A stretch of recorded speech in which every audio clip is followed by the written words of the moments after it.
अस्सलामुअलैकुम, खुश आमदीद डेली नाइट स्टोरी पर।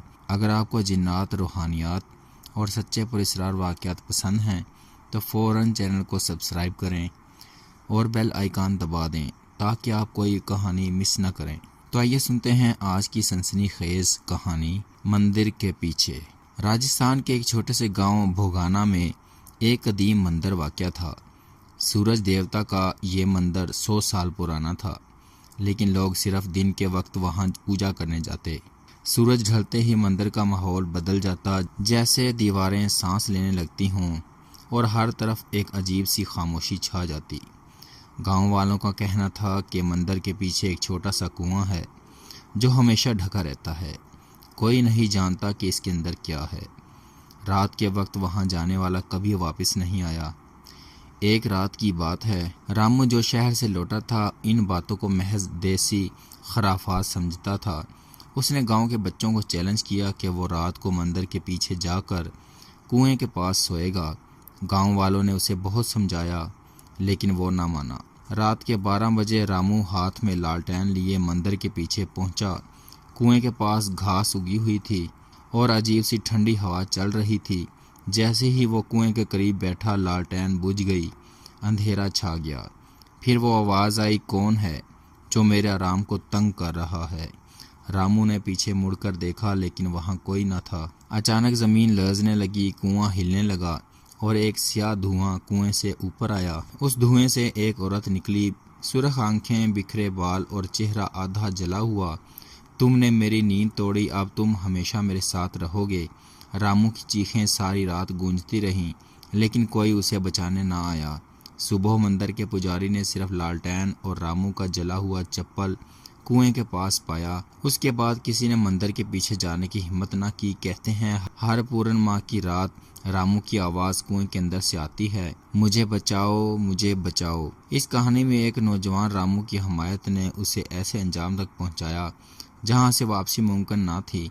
जानिए कि मंदिर के पीछे क्या छुपा है, कौन है वो जो हर रात अपनी नींद टूटने पर गुस्से में आती है। सुबह जब रामू गायब हुआ, गांव में कोहराम मच गया। गांव के बुजुर्ग बाबा मोहन ने कहा, मैंने पहले ही कहा था कि उस कुएं में कोई आम चीज नहीं, वहां बंद है एक बदरू जिसका नाम है काली श्री माता। किसी को यकीन ना आया कि यह सिर्फ कोई पुरानी कहानी नहीं बल्कि एक सच है।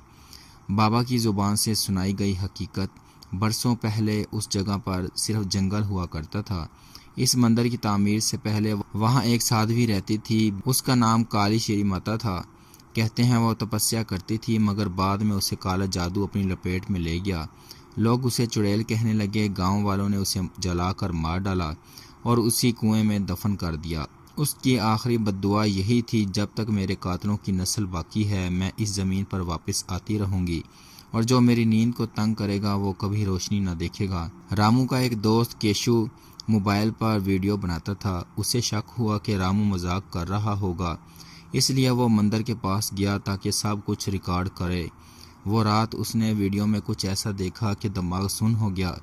कुएं के पीछे एक धुंध सी बनी हुई थी। एक औरत थी, आहिस्ता आहिस्ता केशु की तरफ बढ़ रही थी, लेकिन वीडियो में केशु के पीछे कोई ना था। सुबह वो वीडियो हर किसी को दिखाना चाहता था, मगर उसका मोबाइल जल चुका था। सिर्फ एक चीज़ बची थी, रामू की आखिरी चीख, मम मम, मुझे मुझे ना लो। बाबा मोहन ने बताया कि सिर्फ एक ही तरीका है इस रूह को दोबारा सुलाने का, वही मंत्र जिससे काली श्री माता को पहले कैद किया गया था, और वही अष्टमी की रात जिस पर वो सबसे ताकतवर होती है। कैशु, बाबा मोहन और कुछ गांव वाले तय करते हैं कि वो रात को मंदिर के पीछे जाकर मंत्रों से इस रूह को दोबारा काबू करेंगे। अष्टमी की रात सब लोग मंदिर के पास जमा हुए। पुजारी ने दीपक जलाया, बाबा ने मंत्र पढ़ने शुरू किए और एकदम से हवा का जोर बढ़ने लगा। लालटेन बुझ गई और कुआं जोर से हिलने लगा। सियाह धुआं दोबारा उभरा। काली श्री माता गुस्से में आ गई, तुम सब मुझे दोबारा कैद नहीं कर सकते। बाबा मोहन चीखे, उस दिन जो जुल्म हुआ वो गलत था, मगर आज हम इसे सही करने आए हैं। जा, वापस जा अपने अंधेरे में। एक आखिरी मंत्र के साथ एक चमकदार रोशनी कुएं पर पड़ी और सब कुछ साकत हो गया। धुआं खत्म हो गया, हवा थम गई और काली श्री माता गायब हो गई। कहते हैं अगले दिन मंदिर के पीछे एक लड़का बेहोश मिला। वही रामू था, मगर वह बोल नहीं सकता था। वो अब भी जिंदा है, लेकिन उसकी आंखों में हमेशा खौफ रहता है। वो सिर्फ कुएं की तरफ देखता है और कांपता है। कई महीने गुजर गए थे। रामू अब भी चुप था, मगर वो दीवारों पर एक ही चीज़ बार बार खींचता, एक आंख, एक जंजीर, एक ताला। गांव वालों को लगा कि ये सब ख़त्म हो चुका है, मगर एक दिन सुमैया नामी नौजवान लड़की जो शहर से आई थी, गांव के स्कूल में पढ़ाने लगी। उसे इस सब कहानियों में दिलचस्पी होने लगी। वो रामू से मिलने गई। सुमैया की जुस्तजू। रामू ने सुमैया को देखकर एक ही लफ्ज़ कहा, कुआं ना खोलना वरना सब ख़त्म हो जाएगा। सुमैया ने रामू की ड्राइंग्स को देखा और एक पुरानी तस्वीर से उनका मुवाजना किया। उसे एहसास हुआ कि जिस ताले की बात हो रही है वो कुएं पर बंद है, लेकिन तस्वीर में एक और चीज़ थी, एक पत्थर पर खुदी हुई तारीख 1880, यानी ये कुआं मंदिर से भी पुराना था। सुमैया ने पुजारी से बात की। पुजारी ने उसे मंदिर के नीचे एक पुरानी सुरंग का बताया जो कई सालों से बंद है। सुमैया रात को चुपके से सुरंग में गई। रोशनी कम थी, दीवारों पर पुरानी इबारतें थीं, संस्कृत में लिखी हुई। शक्ति को कैद किया गया, मगर कीमत अदा नहीं की गई। आगे बढ़ते हुए सुमैया एक दरवाजे तक पहुंची। वहां एक पुराना बॉक्स था। जब उसने खोला, अंदर एक पुराना गिलहरीदार रुमाल था जिस पर खून के धब्बे थे और एक औरत की चोटी बंधी हुई थी। उसी वक्त मंदिर में आग लग गई। लोग भागे। मंदिर की मूर्तियों की आंखों से खून बहने लगा। बाबा मोहन चीखे, वो जाग गई है, सुमैया ने उसे आज़ाद कर दिया है। रामू ने अचानक बोलना शुरू कर दिया, वो सिर्फ एक बदरू नहीं, वो माँ है, और सुमैया वही है जिसे लेने वो दोबारा आई है। सुमैया को ख्वाब आने लगे। ख्वाब में वो खुद को एक पुराने वक्त में देखती है जब गांव वाले एक औरत को जिंदा जला रहे होते हैं। वो औरत चीख रही है और सुमैया उसकी बेटी होती है, काली श्री माता की बेटी। पता चलता है कि सुमैया का जन्म असल में एक अधूरी रूह का हिस्सा था जिसे ताकतवर मंत्र से टुकड़ों में बांटा गया था। अब वो हिस्सा मुकम्मल होने जा रहा है। हर अष्टमी सुमैया को ख्वाबों में बांधा जाता है। उसकी आंखों से खून बहने लगता है और कुएं के पास खुद ब खुद आग जलने लगती है। गांव वाले खौफजदा हैं। बाबा मोहन बेबस और रामू फिर से चुप हो चुका है। एक आखिरी कोशिश की जाती है। सुमैया को मंदिर में लाकर कदीम वेदों से लिया गया महामंत्र पढ़ा जाता है।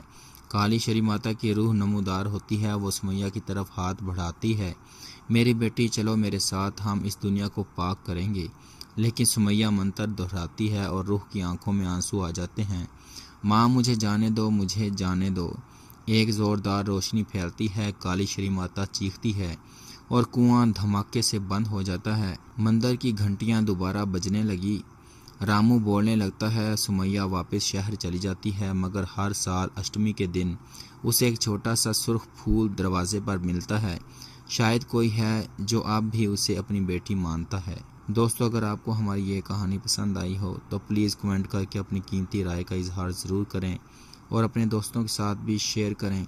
और अगर आप हमारे चैनल पर नए हैं तो प्लीज़ चैनल को सब्सक्राइब कर लें। तो मिलते हैं एक नई वीडियो के साथ, तब तक के लिए अल्लाह हाफिज़।